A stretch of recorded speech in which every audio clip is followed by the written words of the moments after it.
Seorang gadis mendaftar untuk OnlyFans. Sebulan kemudian, 21 pelanggan dan $180. Dia fikir dia akan menjadi orang besar seterusnya. Terdapat 4 juta seperti dia. OnlyFans memperoleh $7 bilion setahun. Tetapi jika anda membahagikan wang itu secara adil, gambarannya menjadi menakutkan. 1% pencipta mengambil 1/3 daripada keseluruhan pie. 10% pencipta teratas menerima 73% daripada jumlah pendapatan platform. Baki 4 juta orang memperoleh kurang daripada 1/3.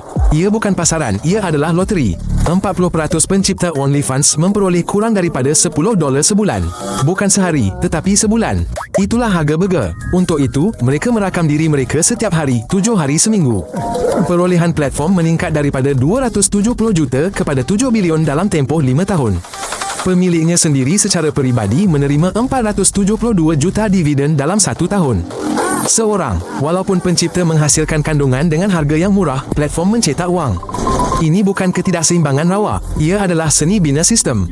Dan ia berfungsi seperti yang dimaksudkan. Perkara yang paling menakutkan bukanlah angkanya. Perkara yang paling menakutkan ialah orang ramai pergi ke sana setiap hari dengan mimpi yang sama, tanpa mengetahui apa yang berlaku kepada mereka yang datang sebelum mereka.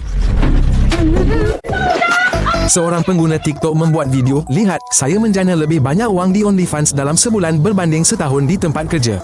1 juta tontonan, beribu-ribu pendaftaran baharu. Itulah yang dikehendaki oleh orang yang membuat video ini.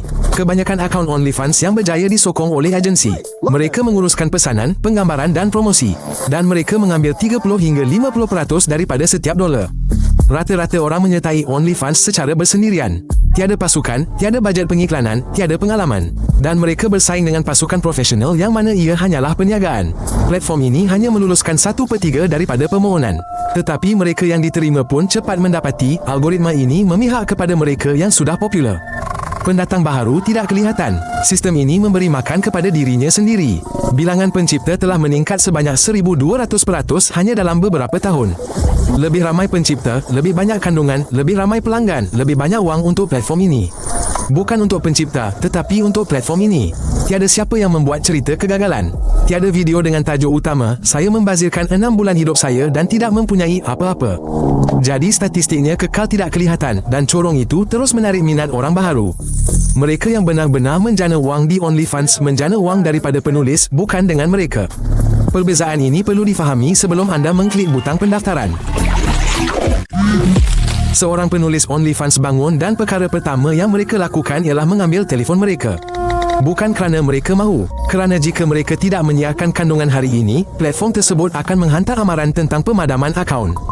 1/3 daripada penulis OnlyFans melaporkan akibat kesihatan mental yang serius, kebimbangan, rasa malu, kemurungan, harga diri yang rendah. Ini adalah data daripada kajian sebenar. 1 daripada 3 orang berada di sana. 30% penulis memetik email daripada platform sebagai punca utama kebimbangan mereka. Jika anda tidak menerbitkan, kami akan memadamkan anda. Ini bukan tentang kualiti. Ia tentang tekanan untuk trafik. Purata penulis menyiarkan kandungan 2 hingga 3 kali sehari, 7 hari seminggu. Sementara itu, halayak mereka berhenti melanggan pada kadar 15% sebulan. Treadmill yang tidak pernah berhenti. Penulis menggambarkan perkara yang sama, anda mula melihat badan anda sebagai produk. Ini mengubah hubungan, persepsi diri dan keupayaan untuk menjadi intim. Dan ini tidak hilang selepas memadamkan akaun mereka. Ahli psikologi telah mendokumentasikan senario biasa dalam kalangan penulis OnlyFans, euforia daripada wang pertama, kemudian keletihan, kemudian perasaan terperangkap. Bukan semua orang berjaya melepaskan diri tanpa akibat kesihatan mental. Pelanggan juga membayar harganya. Platform ini memupuk ketagihan, kandungan yang diperibadikan, ilusi keintiman dan aksesibiliti yang berterusan. Orang ramai mula membelanjakan wang yang tidak mereka miliki untuk orang yang mereka tidak kenali. Penulis itu memadamkan akaun OnlyFans-nya.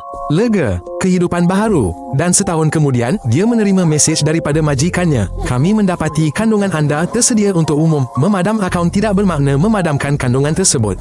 Beratus-ratus ribu video daripada OnlyFans bocor ke laman pihak ketiga setiap tahun.